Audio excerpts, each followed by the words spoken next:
জনাব তারেক, আমি আপনার মন্তব্য শুনতে চাই, কিন্তু এর পাশাপাশি একটা প্রশ্নও রাখছে। আপনি জানেন যে জাতীয় মুক্তিযোদ্ধা কাউন্সিলের যে আইন, জামুকা আইন যেটা সংশোধন হয়েছে, সেখানে কিন্তু মুজিব বাহিনী যারা ছিলেন, মুজিব বাহিনীকে মুক্তিযোদ্ধা তালিকা থেকে বাদ দেওয়া হয়েছে। তাহলে আপনার কাছে আমার প্রশ্ন যে আপনি এটাকে কীভাবে দেখেন, এবং মুজিব বাহিনীর অনেকেই তো মুক্তিযোদ্ধা তালিকাতেও আছে, তাদেরকে আসলে বাদ দেওয়া উচিত কিনা এই তালিকা থেকে? মুক্তিযুদ্ধে যারা অংশগ্রহণ করেছে, যুদ্ধ করেছে, তারা পরবর্তীতে যেই বাহিনীতেই থাকুক, যেই ফরম্যাটেই থাকুক, মানে আপনি আইন করে খোঁচা দিয়ে, কলমের খোঁচা দিয়ে, কিছু রুলস শর্ত দিয়ে কাউকে কাউকে নাম বাদ দিতে পারেন, বাট সে যেই জায়গায় যুদ্ধ করেছে, সে যে জায়গায় লড়াই করেছে, এগুলো মুছে দিবেন কিভাবে? এটা মোছা যায় না।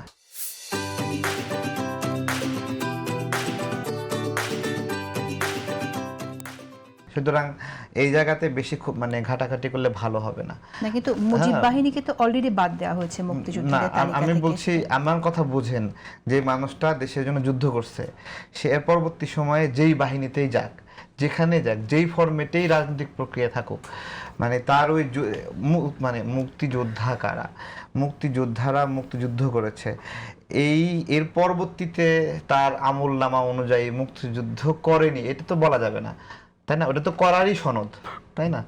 আমি আরেকটা যাই হোক, মুক্তিযুদ্ধের অনেক সনদ কিন্তু ভুয়া সনদ অনেককে দেওয়া হয়েছে, সেটাও তো ভুয়া সনদ বাতিল করবেন আপনি, কিন্তু মানে কোনো নির্দিষ্ট বাহিনীর সঙ্গে থাকা, কোনো নির্দিষ্ট রাজনৈতিক প্রক্রিয়ার সঙ্গে থাকার কারণে তার মুক্তিযোদ্ধা, এভাবে তো বিএনপি করার কারণে তো অনেক মুক্তিযোদ্ধা সনদ বাতিল হয়েছে, হয়নি?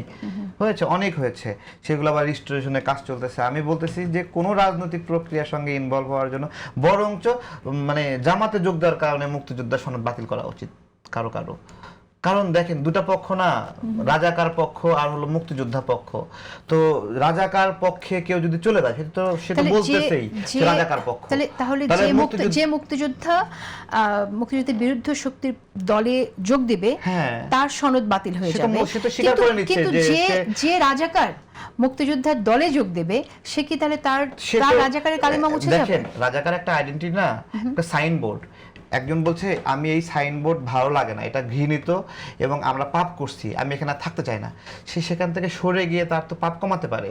আবার একজন মুক্তিযোদ্ধা ওই রাজাকারের সাইনবোর্ডের নিচে দাঁড়াচ্ছে, না আমার মুক্তিযোদ্ধা সাইনবোর্ডটা ভালো লাগতেছে না, চুলকাচ্ছে, আমি এখন রাজাকারের সাইনবোর্ডে গিয়ে আশ্রয় নিই।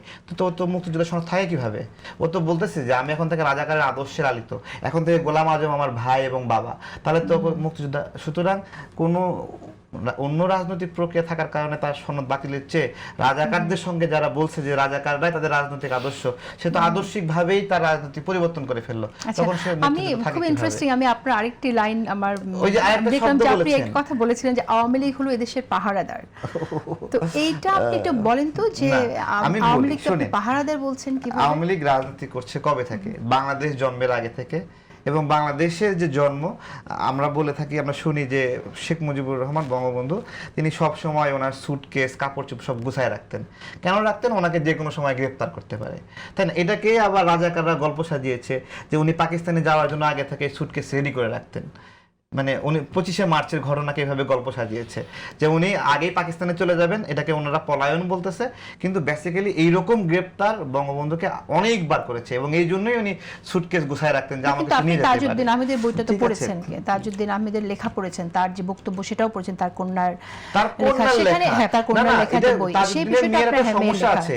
তাজউদ্দিন মেয়ে তার বাবাকে প্রধান মানে অনেক হাইলাইট করতে গিয়ে সে তার মতো করে বই লিখছে। একজন ব্যক্তির মতামত তো দলিল না, দলিল এটা সাবসিডি হিসেবে কেউ একটা সে এরকম বলছিল, বাট ইজ ইট ডকুমেন্ট? কিন্তু ওটা না হোক, অন্য কোন জায়গায়ও তো উনি কোনো ঘোষণা দিয়ে যাননি, রেকর্ডও করে দিয়ে যাননি। প্রত্যেকটা সন্তানই তার বাবার নামে বই লেখার সময় অন্যের বাবাকে ছোট করে তার বাবাকে মহান বানায়। তো এইরকম ঘটনা সেখানে ঘটেছে। আপনি পুরো বইটা যদি আপনি ফরকাস্টিং পড়েন, দেখবেন যে তার বাবা হলো মুক্তিযুদ্ধের সর্বাধিনায়ক, আর কেউ যুদ্ধ এখানে কেউ কিছু ছিলই না।